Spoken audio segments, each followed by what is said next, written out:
Guys, welcome back. Alien Earth continues its first season with episode 3, Metamorphosis, which aired on August 19th, 2025.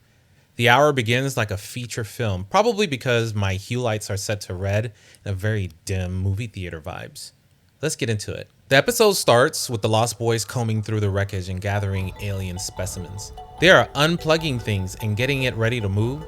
This all seems tenuous, like how do they even know what they're doing by unplugging things from this deep space research lab? In any case, their youthful energy is evident in the shadow of danger.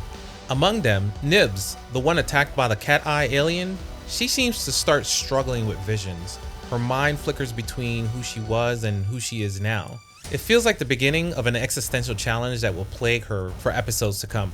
Back in Neverland, Boy Genius exerts control from a distance, demanding everything on the ship be returned to his lab. Even as Kirsch promotes caution, as he should. All of these artifacts, those dead and living, are alien.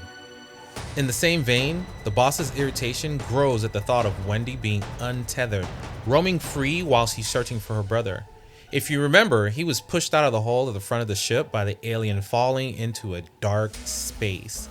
Her search brings her to a semi-trailer where she finds him glued in place by some nasty sticky substance, bait trap from the alien.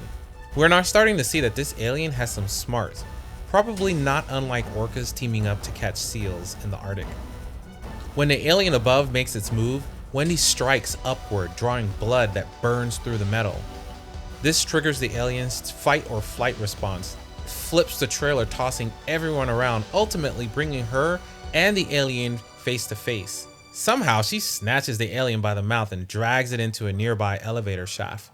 Her brother, Hermit, closes the door to trap it, but the alien snatches Wendy in just as it closes.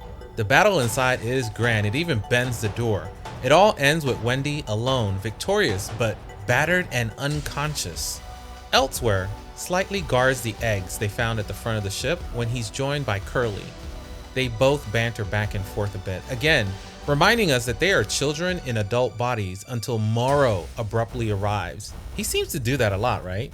But he arrives armed and ready to probe them with questions. While doing so, he connects himself to the ship to siphon data, and in the process, presses the boys on their nature. Somehow, this confirmation ends up confirming they are more than just synthetics, but Morrow is not 100% sure on how. Also from the shadows, Kirsch appears, forcing Morrow to flee through a breach, narrowly escaping an egg beginning to stir. Of course, once Morrow is gone, the egg kind of calms down. I think it's all really tied to maybe even the warmth of a human body being in close proximity. The Lost Boys return to Neverland with Wendy and her brother laid out on stretchers. The captured, decapitated alien is seen being hauled off the carrier too, presumably stored somewhere else. Wendy's injuries are severe and repairing begins immediately. Separately, but in the lab, samples arrived and are installed, including one egg without what I would consider proper shielding. It's just out in the open, and as we all know, things emerge from these eggs and then all hell breaks loose. In a quick and silent scene, we see Kirsch watching the Lost Boys' childish interactions. It's loving but very playful.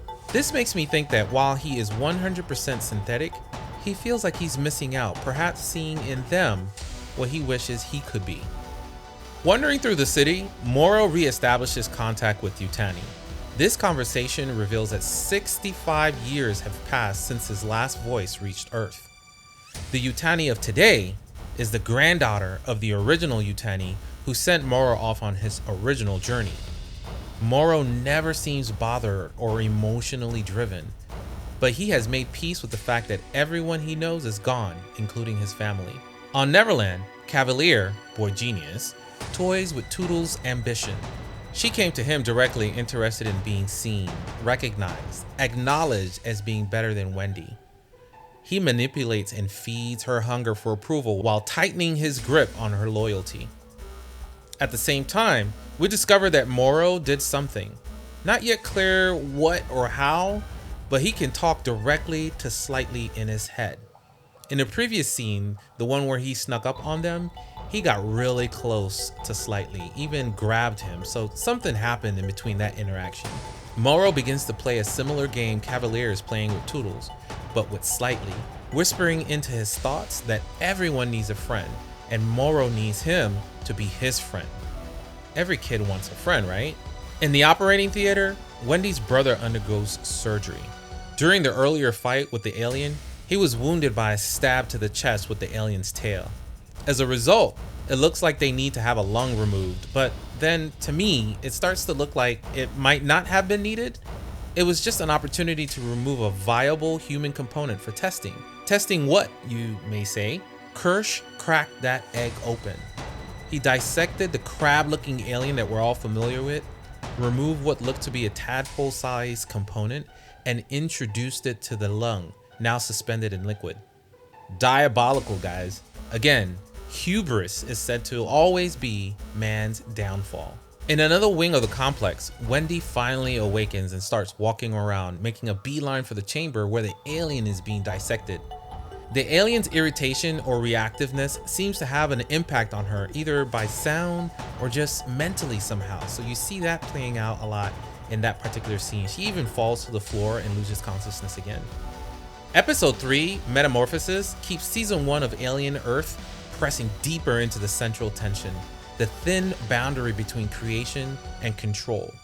The Lost Boys are treated like children, yet show themselves more conscious than their makers.